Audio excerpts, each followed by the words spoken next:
All right, everyone, this is Bishop Bowser. Welcome to Slow Motion with Bishop Bowser podcast, and also all those that are viewing or going to come in and view live stream Facebook.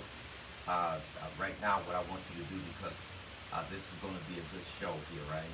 I want you to tag somebody, start a watch party, share this live stream with someone, right?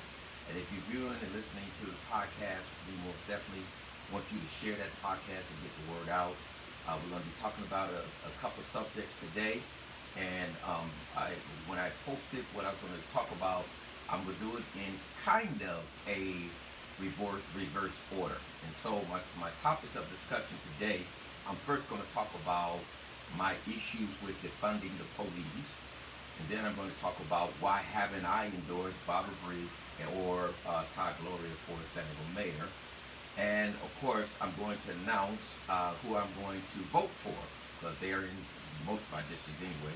But who I'm going to vote for in the Congress District 53, I believe it is, between Sarah Jacobs and Georgette Gomez. All right, we thank you for viewing and coming in. We most definitely want you right now. Once again, as I said earlier, please invite somebody to come on in and listen and view and get this. So now, one of the first things that I wanted to try to touch on and hit on a little bit before we dive into some of the stuff, because most definitely I want to talk about defunding police, but I want to give you a little background, a little history on black people in America, right? Because what I'm going to say about this defunding is going to kind of put a monkey in the wrench, or whatever way they say. I always say things kind of backwards, but it's going to really put salt in somebody's game for what people are doing. Because most of the time, when you hear about defunding the police today, modern time, because of course it was black people who always brought the discussion up about defunding or abolishing the police because of the racist system that it is, and how it has adversely impacted black people, right? And so we know today, they tie in to that all people, right? People of color, they say, but when you say people of color, you're talking about a little bit of everybody, and not all people of color face oppression under this legal system, this police system, or this criminal justice system. So let's get that right when we say people of color, because not all people of color are going through it. And a lot of the people of color don't like black people. So we might as well make that right and make that straight. But, we adopt those terms from people who are in the mainstream, a part of the elitist club, or getting their funding, their support, or something from the white establishment. So that's part of the problem with a lot of folks that try to push certain narratives and try to make you think they're militant and they're down for the black people and all that.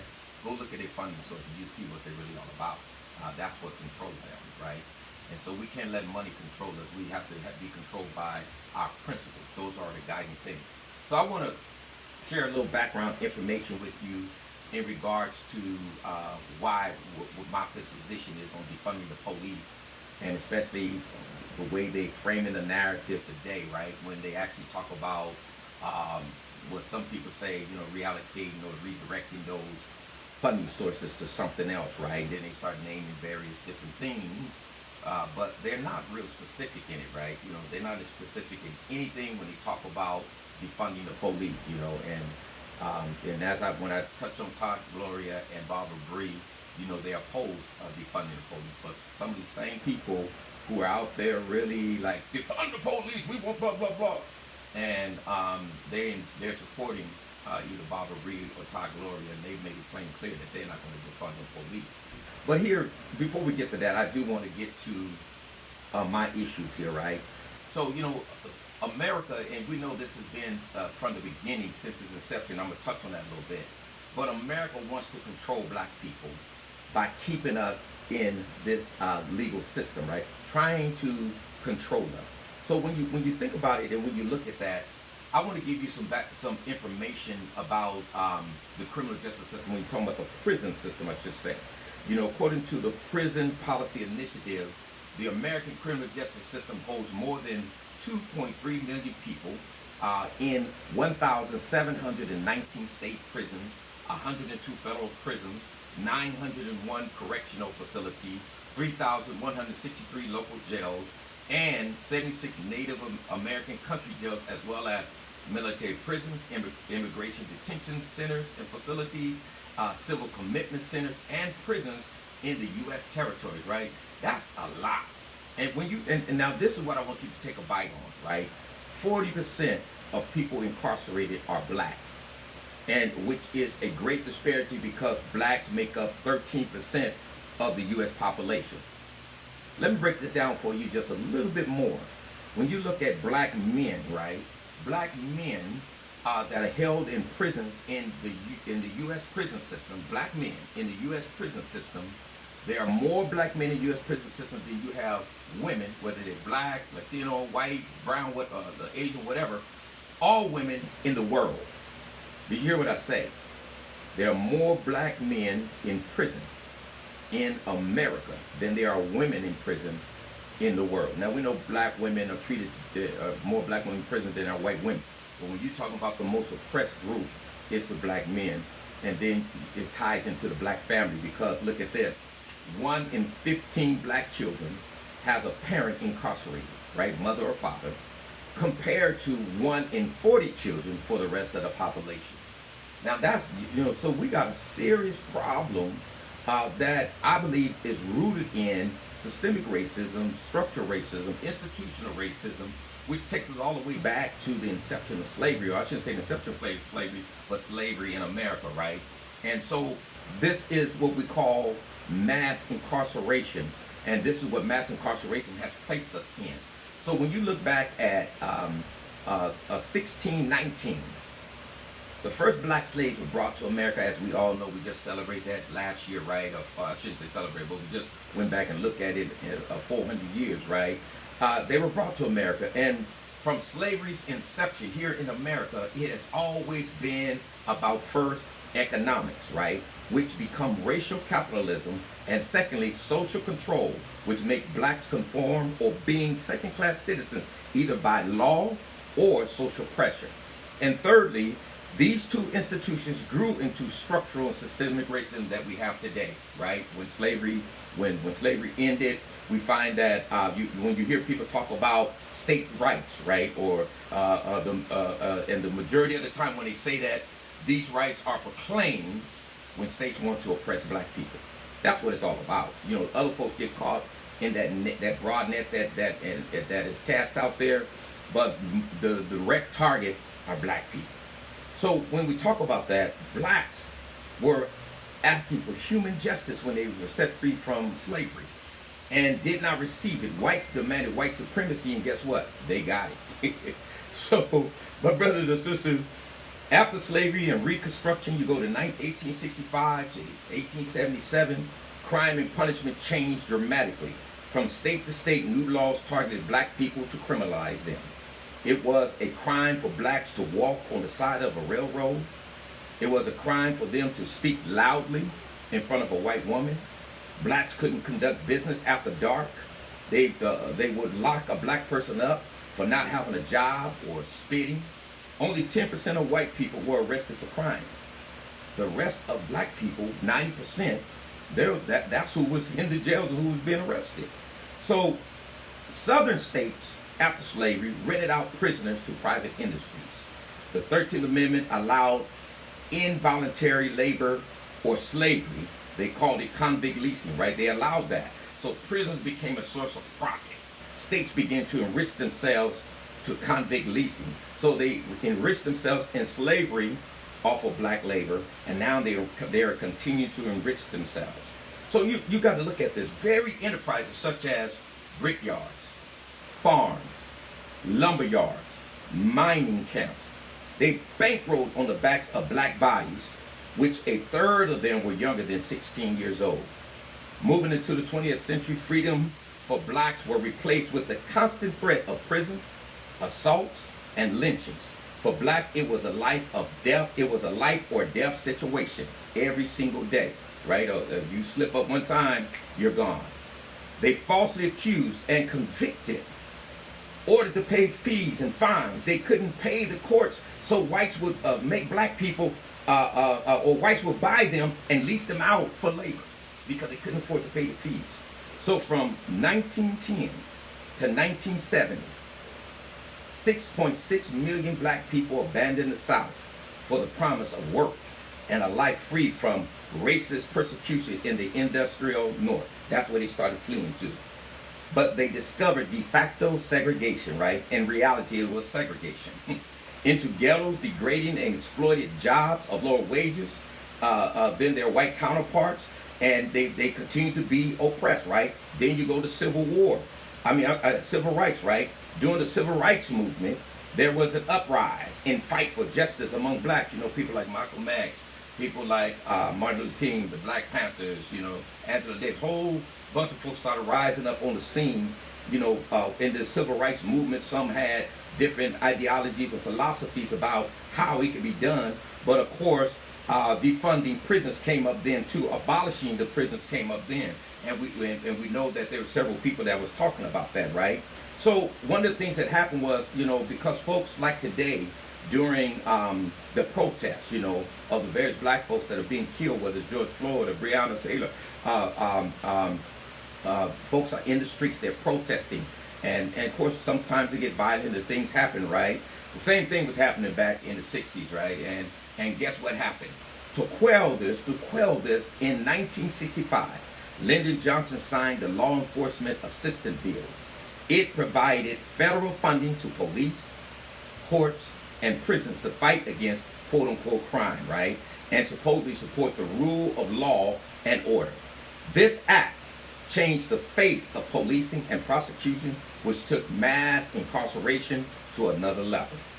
Things like Rockefeller drug laws or mandatory sentences in 1973, right? Zero tolerance, criminalizing urban spaces, has propelled us into overpopulated prisons.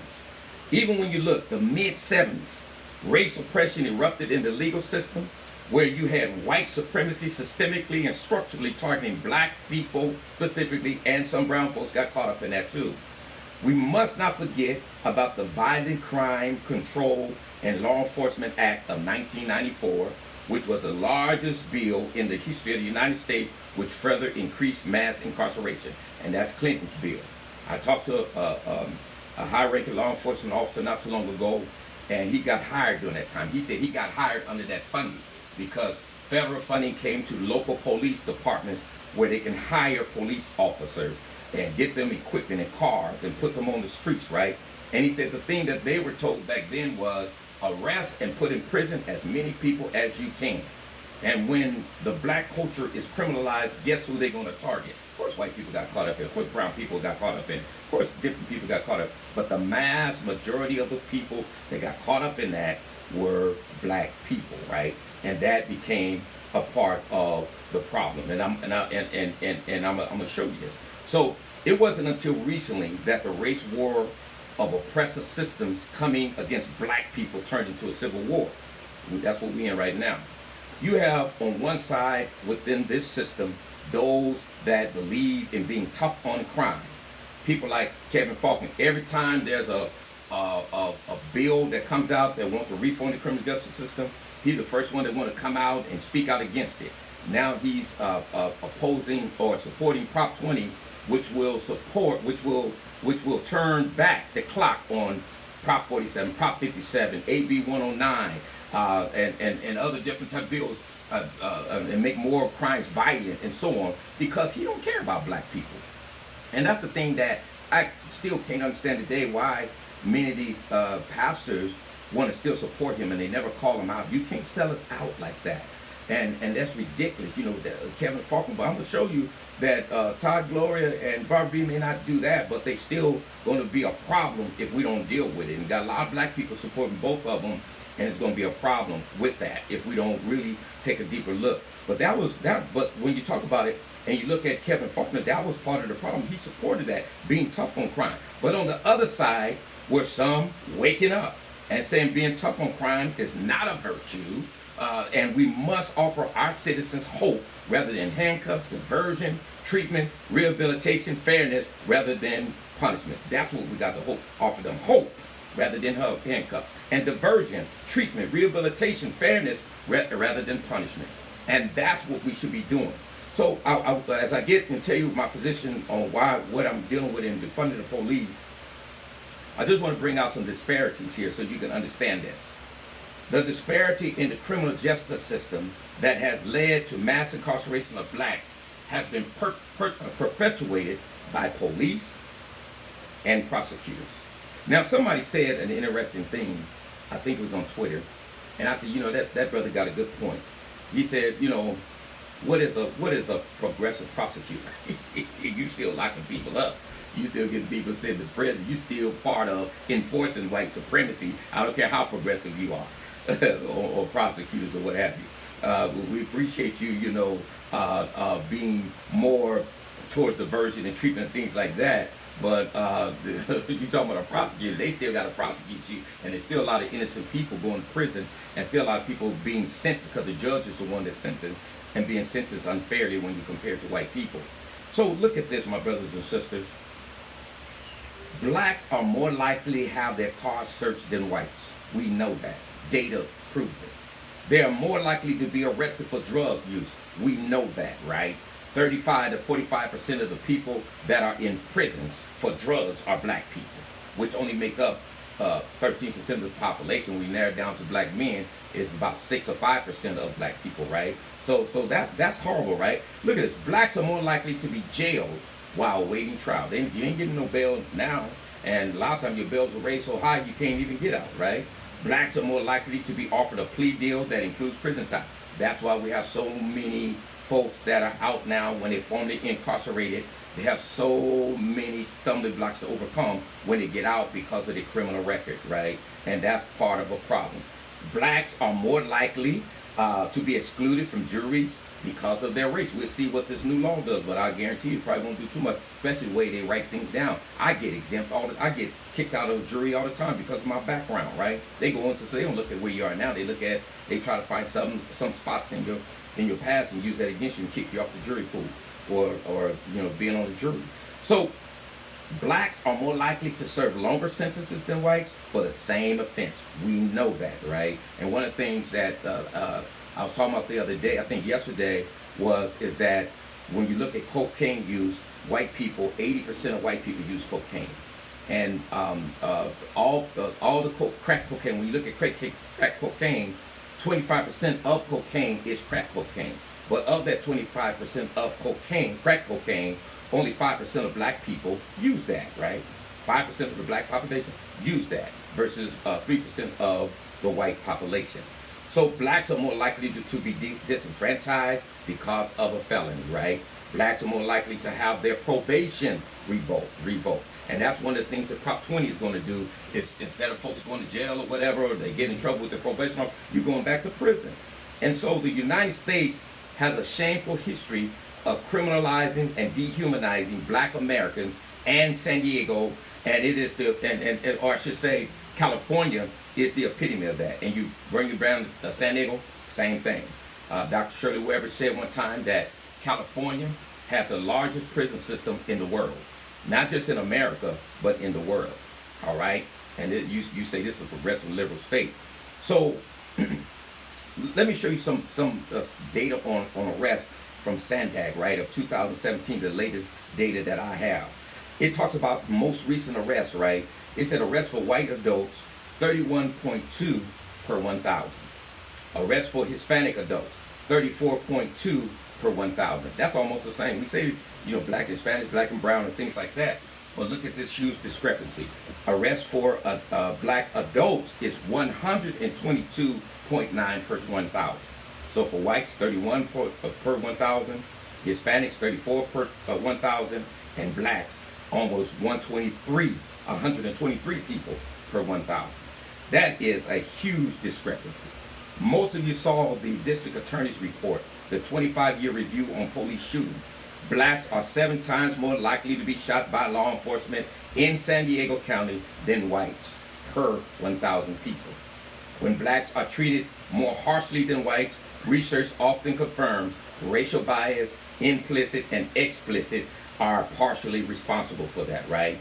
And so I want to close by saying this, that when people think black, victim crime, which causes black people to be placed under surveillance. Blacks are rarely seen in the public eye as victims, but perpetrators. And so when we talk about defunding the police, you know,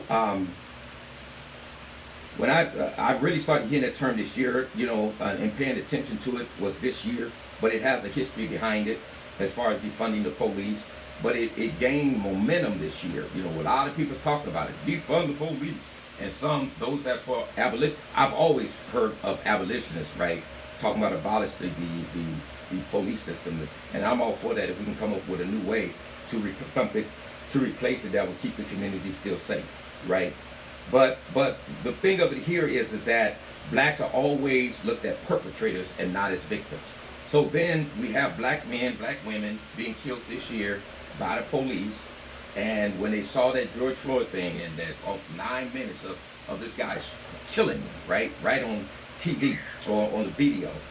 And so one of the things people started saying is defund the police, man, take their money, reallocate it, and so on, you know, and put it, you know, take that money and use it in the community. We got a homeless problem, we got drug problem, we got a mental health issue problem, we got housing problems, we got education problems, we got employment, we got all kind of issues, and we can take that money and use it, right? And one of the key things that they were using to fight or to push defund the police is, quote unquote, Black Lives Matter, right? Black Lives Matter. You know, the politicians, they were holding these signs, Black Lives Matter, right? Black Lives Matter, defund the police. Black Lives Matter, defund the police. But guess what happened?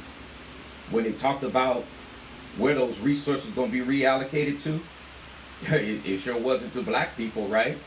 And you know, whenever a policy is passed that's supposed to benefit or be for black people, every other race benefit from that policy or law than black people do. Even when you look at the economic and the racial wealth gap, black people are on the bottom. Everybody else is stepping on them, including brown folks and everybody else. Everybody's stepping on them, making it to the top. And it's the black people that are the most oppressed. It is the black people. The reason why we have the system that we have, that's why they have it, is against us, to oppress us. And so when you want to talk about defunding, and then when the money is going to be reallocated, it goes to everybody, I'm against that. So I'm saying forget a defund the police if that's what you're going to do. If you're going to send it, no. You can do just like they did with the bill with Dr. Shirley Weber's bill. Simply remember Shirley Weber's bill on reparations. They're going to do a study and all of that. They could have done the same thing right here, right here in San Diego County or San Diego City. They could have said, yeah, we're going to defund the police, and we're going to do a study to see how black people have been impacted on this through the policing, which is a part of that system. It's not the same system, but it's a part of that slavery system, right? Because you have slave patrols, which in the South, it was used as a police system, but, you know, it changed as when slavery ended. You know, you had police in the North, police in the South, which they got that concept from London, England, I should say, or Europe. But it has its links and some roots there, right? Because in the South, that's what they were doing. That's what they were using them for. And so it's all tied to slavery, right? When you talk about the police, you're talking about defunding. So how in the world are you going to say everybody, this is for everybody? And nobody, I didn't hear nobody say, well, no, we got to this money got to go to black people. These resources we got to set it up in a way to where that we directly go and help black people. If they're homeless, let's get our black people off the streets first. If they don't have a job, let's get our black people a job first, right? If they need housing or education, let's get our black people a job first. If they need education, let's get our black people the education first. Let's use those resources for that, right? Yes, is it discriminatory? Yeah, because we've been discriminated ever since we've been in this country, and we need some preference. That with the racial wealth gap, the oppression, everything that black people go to, you got people have a whole lot of nerve to try to come up against anything when we talk about reparations or what are the resources that should be coming directly to black people. So yes, am I talking about a form of reparation? You're mighty right I am, because it's old and it's due to us because we are the descendants of slavery, right? We are descendants of slavery. And so that is due to us. You know, we're owed a check, and we're owed a check and a whole lot more. And that's what we should be fighting for. So when people talk about defund the police, you know, before they started going down to City Hall and the county talking about defund the police and where the social resources going to be allocated to, it was Black Lives Matter. But then when they talk about the allocation of those resources, it became generic. All lives matter, right? And so, you know, you got to get off that trip, you know, and so when so moving on, and so that's why I don't support I support defund the police if it's going to be used right, but I can't get behind something where our so-called black leaders and activists and black power and part of this black movement going to sell us out and sell us down the river, right? And we still be left out in the cold. When you know, like in a business deal or anything, you got to get it in writing specifically, and so that you can see it clearly and know how it's going to benefit you, and what the hidden clauses are, right? So you got the folks are getting duped on that, and your so-called black leaders are leading the way. The ones that think they so progressive and socialist and extremists on the left and want to change things, but you going right along with it. You pushing this, and you are actually supporting white supremacy. And so that's what led me to council member Barbara Bree and Assembly member Todd Gloria. Let me just say this, you know, at the outset, is that I appreciate Todd Gloria more than I do Barbara Bree. And let me tell you why. I have challenged both of them on police reform and asked them what they're doing. Barbara Bree has ignored me to this day. At least Todd Gloria reached out to me. At least Todd Gloria, when I tagged him and Barbara Bree, at least one time he did respond, right? And he did want to set up a meeting, and we were working on setting up that meeting, but I think something happened up in Sacramento, and he wasn't able to come down and meet, so we never did follow up on that. We did meet on some other stuff. He was helping me with a family and so on. So I really appreciate that. I appreciate that. And I also appreciate that he does acknowledge, you know, when he's discussing things like pretext stop and things like that, he does acknowledge that, you know, yeah, you know, I heard what Bishop Bowser said on that. It's not about me, but I'm just saying if I'm going to support you, then it is about me from the perspective of where you stand on issues. And so I do appreciate that, right? But the issue I have with Todd Gloria is he was endorsed by the police union. That scares me, because I don't know what that means. I don't know what that means with you know, being endorsed, because when you say things like I'm not for defunding the police, then it made me think, well, why are you doing that? And I know, you know, and I think, let me say, I haven't seen the propaganda that Todd Gloria sent out about Barbara Bree. I just heard them debating a little bit on it on NBC7, and Barbara, they were, and I saw write-ups about it, but not really reading the story, but just, oh, okay, there they go with the politics. But, you know, Todd Gloria sent it to the Republicans, saying that Barbara Bree is a progressive, right? And then he sent it to the liberals, saying that she was too conservative. She was like a Republican level. And when I saw that, I said, but that's true though, right? Because she does try to act progressive, but at the same time, she's trying to make an appeal to all these conservatives, all these Republicans and people like that, and so on, right? And because she hasn't put anything tangible on the table, right, when it comes to black people, when it comes to policing. You could talk all that stuff, south, what they say, south of the 8, and I'm going to help revitalize the community. I'm going to bring jobs. I'm going to do this. I'm going to support Councilmember Monica McGurry on her race and equity department, all these other kinds. Man, that's all bureaucracy. You ain't getting down to nothing, right? We're talking about policy change. You know, if you could say you're going to set up policy for this and an ordinance for this, because I heard Todd Gloria say that, you could say you could set up an ordinance or policy in racial profiling. You could set up an ordinance or policy to change the police policies to say that they shall de-escalate rather than use force, right? And so, you know, when it comes to police reform, when you talk about things like a citizen review board, I believe in those, and I support San Diegans for Justice, I think it's called, and my friend Andrea San Julian, I support them. I support, I think it's called Proposition 8 or something like that, or whatever the ballot is. Measure B, Measure B. I support that in a sense.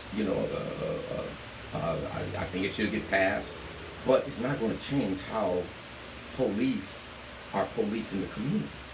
It's not going to change systemic racism or the racist culture within police. It's not going to stop them one bit from killing us, putting handcuffs in us and send us to prison, right? It's not going to change any of that. I think that, yes, that helps with accountability, but you must be able to fire. You must add a prosecutor that can prosecute. Because if all you're doing is giving a report and embarrassing them before the public, it might have some impact, but it's not going to have the impact to change. Systems need to be changed. So I support it, but I'm just telling you that bill, Measure B, has given Barbara Bree and Todd Gloria cover. You hear what I'm saying? It has given them cover. So when they talk about police reform, well, I support Measure B, right? Okay, what does that mean? There's some specific things that you can do down at city council, right? As a mayor, you use that as a bullet pulpit. You can change some stuff. You can lead the way, and you're not even talking about it, right? When I asked Ty Gloria, hey man, are you willing to withdraw the endorsement of the police union? Didn't respond, right? So that makes me think like we got a problem there. And if the police oppose anything, police union or police association, because somebody said we shouldn't call them unions, and I agree with that. Police associations should, if they are against anything that we present, they got Todd Gloria in his pocket, or otherwise you got to show us that they don't. Come out with some time to talk now before election and tell us what you're going to do. We got a coalition, for police accountability and transparency, right? And we have like 5 policies. One of the main ones I'm pushing for sure is PROTECT, right? Preventing over-policing through equitable community treatment, to end these pretext stops, to end the racial profiling that started way back in the 80s when the DEA trained 27,000 police officers in 48 states. And those officers went down back to their departments and trained them on how to racially profile black people. Of course, the DEA said we didn't train them to profile black people. Of course they're going to do that. And then the other thing is with Todd Gloria and Barbara Bree, they need to say yes, racial profiling exists, and if the chief, whatever chief we have, if he don't acknowledge that, we're going to fire his butt, and we're going to bring a chief in that will look at the data, do the research, and recognize the fact that yes, racial profiling is a problem, and bias policing is a problem in San Diego. That's simple.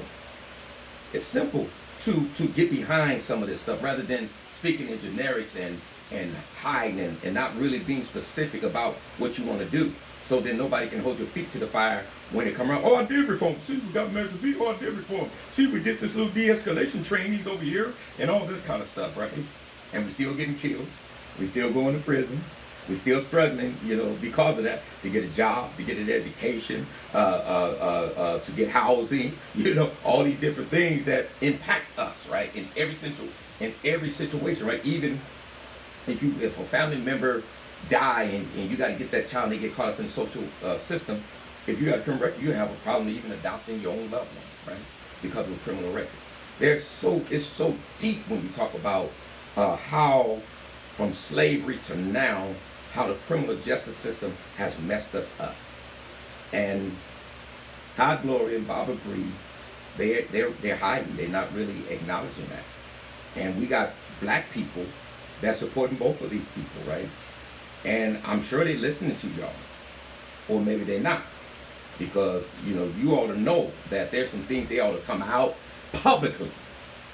So, the first candidate that publicly come out and say, I endorse and support PROTECT, and if the city council gets it to my desk, I will sign it, and I will make sure that it becomes a city ordinance, and I will hold police accountable.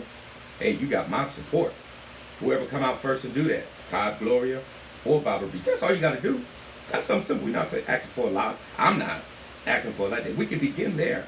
I looked at your web pages and your racial justice issues that you're going to address and things like, oh, that's fine and dandy. But that only can help black people if we get them out of this criminal justice system. That can only help black people if we, for sure, keep Prop 20 from passing, right? Because it criminalizes us and dehumanizes us, then make us a second caste, a citizen, like a caste person, and we become a second class citizen, right? And that's what you got. You before you talk about all these other things you bring in and what you doing, you got to like start addressing this criminal justice system, this legal system, this system that has been oppressing black people forever. So, you know, I'm not going to harp on it too much with Barbara Green and Ty Gloria, because I get in trouble a lot for things I say, because sometimes we need their help and then they don't want to talk to you because you didn't say something about them. But, you know, hey, look, it is what it is, right? So my last thing that I want to talk about here is the Congress district, I believe it's 53, my district I live in, where Sarah Jacobs and Georgette Gomez, council member, president of the city council, Georgette Gomez, they're running for that, right? And both of them has, you know, been nice to me. I can't say neither one of them have done anything in a sense to me, or seen them do anything that I had issues with as far as on a personal level with me.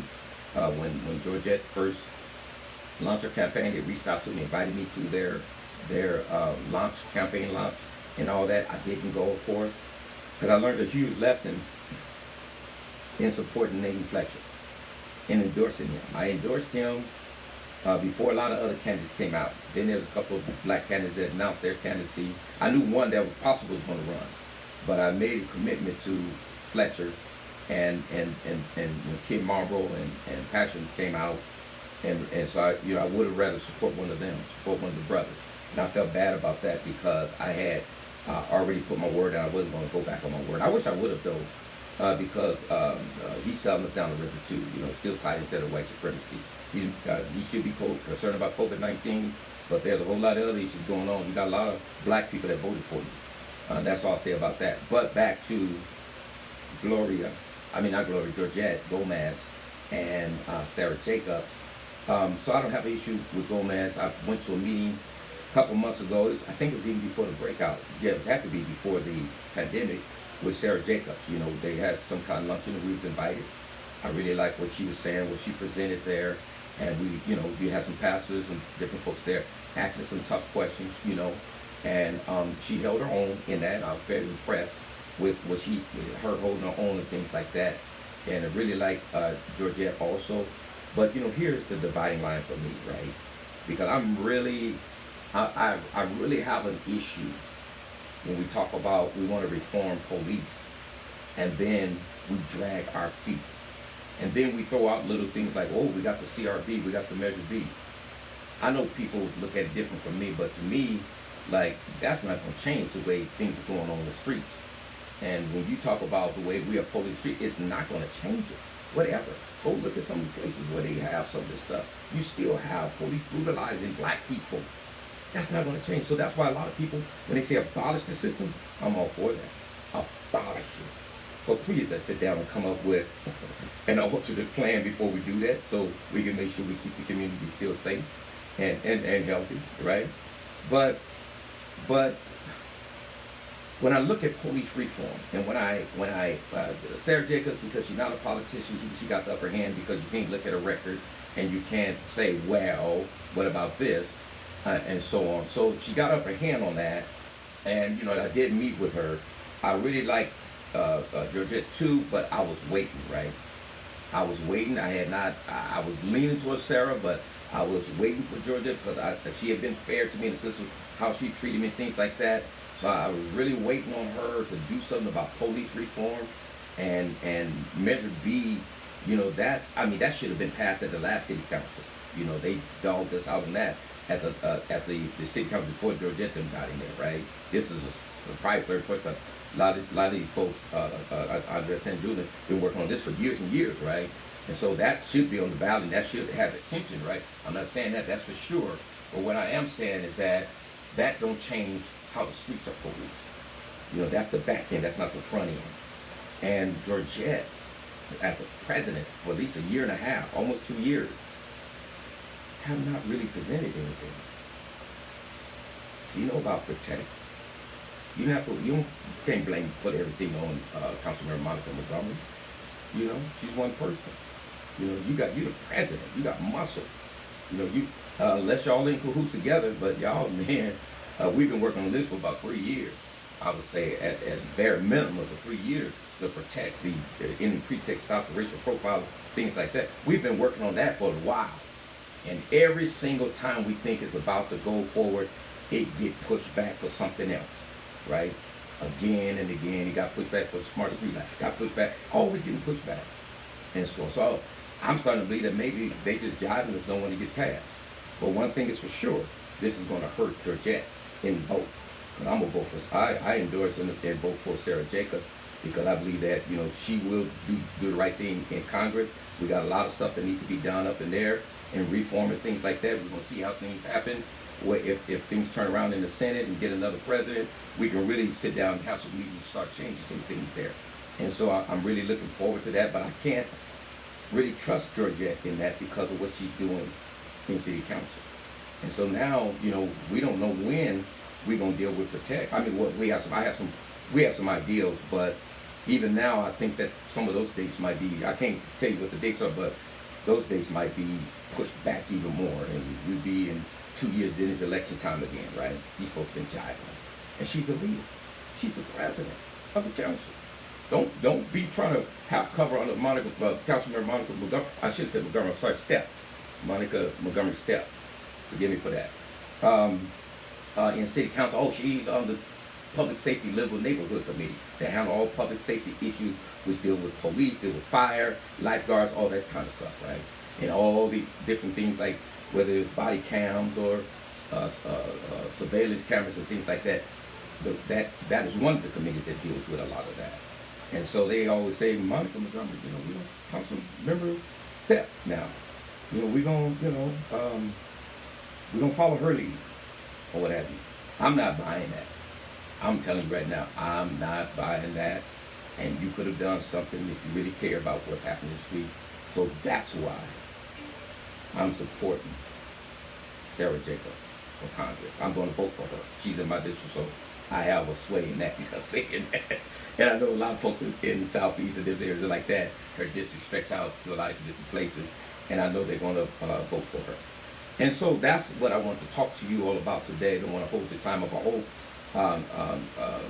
share this, spread it, because you know one of the things I found is that people share what they want to share, right? And one time I said something negative about Lorraine Gonzalez Fletcher when she was supporting her husband Nate Fletcher when they pushed forth that bogus reform bill, and I said some negative things about it because she was praising him for it, and then she came on my page. I said somebody told her because I don't think we're friends, so somebody told her about it, right? So go spread the word, tell people about this, get it out there. I want them to know, and share it, right? Tag folks and things like that. And you know, don't send me stuff talking about, well, Gloria gonna do this and Bree gonna do this, and so I want to hear from them. Let them get out there and make a public declaration. They can do a simple thing. And this is not a bribe. This is not trying to tie their hands or anything. I'm not offering money, anything like that. I'm saying, if you want my support, then show me in policies that you're bold enough of a leader to stand up against the police unions, to stand up against white supremacy and say, yes, I'm going to support this. Protect, I'm going to support it. We're going to end pretext stops. Right? We're going to change policies on using force, and we're going to stop people from getting killed. And whoever is the mayor, if you're talking about you for reform, when these arrests that I talked about, 31 white people arrested per 1,000, 34 Hispanics arrested per 1,000, and 122 black folks arrested per 1,000, when it's all 31, or 31 down there in the 30s like the Hispanics and whites for blacks, then I know at least in arrest you brought some reform. When force on black people is reduced from being 5 times higher than whites to being equal, then I'll say, yes, you did something about police reform on police force, right? And de-escalation. When this is in the county, it doesn't include all the city of San Diego, but I'll just use that as a generic stat. So what the county board, what the district attorney said, the 25-year study showed that black people are killed 7 times higher than white people. When that goes down to even, with whites, that blacks are killed even with whites, or shouldn't be killed at all, but it's even, where there's no disparity or discrepancy or bias in it, then I say you've done something about keeping us from getting killed by the police. And then when they do, we want them fired. We want them to go to prison, right? We want them in jail, you know, and held accountable, right? And so that's some of the things you can kind of measure if you really want to talk about reform, rather than when we come 4 years from now, Lord will, Lord should tarry. Oh, well, I did this, I did that. We got Measure B passed. We got Measure B passed. We got a policy on the smart street lights. And let me just say something else, in touching on the defunding of the police, right? For years, we've been pushing against shot spotters, right? Get that out of here. And this is before I was hearing people say defund, right? I was saying get rid of that, get rid of those shot spotters. And if you really want to address violence in the community, we got a lot of violence disruptors. We have a lot of people that's for gun violence prevention, that's out on the streets with boots on the ground, that's working. Start supporting, bring that millions of dollars into these organizations and help, and let those organizations do the work in preventing violence from happening, rather than using a shot spotter that didn't work and you wasted all that money, right? That's a problem. Then the other thing is one of the things I've been speaking out against. Even some people that were in my circle is like, yeah, you need to give hire more police officers for a gang intervention department where they work on intervention. And I'm telling these people, like, no, police shouldn't be doing no gang intervention. That's our job. Take that money and that resource they're doing over there and give it to us and let us do that. I've been saying that for years. You know, when people talk about defunding stuff. And so, you know, that's just two little examples when we talk about, you know, what we can do, right? But all this rhetoric and following what's trending and allowing narrative to be framed a certain way and everybody just jump on it, you know, that's not going to work with me. You know what I'm saying? And so that's what I have to say. I you know, hey, look, you don't have a lot of time, but Georgette can still turn some things around, right? She can move right now, get some stuff done, and get it right to the mayor's desk, whether he signed it or not, right? But it's like a deadbeat catch that didn't get too much done, if you ask me. I know a lot of other people are excited about a lot of stuff, and you fall for this petty stuff, but I'm on the street. I'm a black man in America. I've suffered at the hands of the police since I was a young kid growing on up, right? And so I know what it's like. I experienced it. I've lived it. And I'm telling you, that stuff ain't gonna change how black folks are treated on the streets. So God bless you, and thank you for tuning in to Slow Motion with Bishop Bowser, and also live stream on Facebook. Really appreciate those that stepped in and listened. I can't see your comments, so I can't really comment, but no comments. If not, then we're gonna go ahead and move on. And so thank you and goodbye.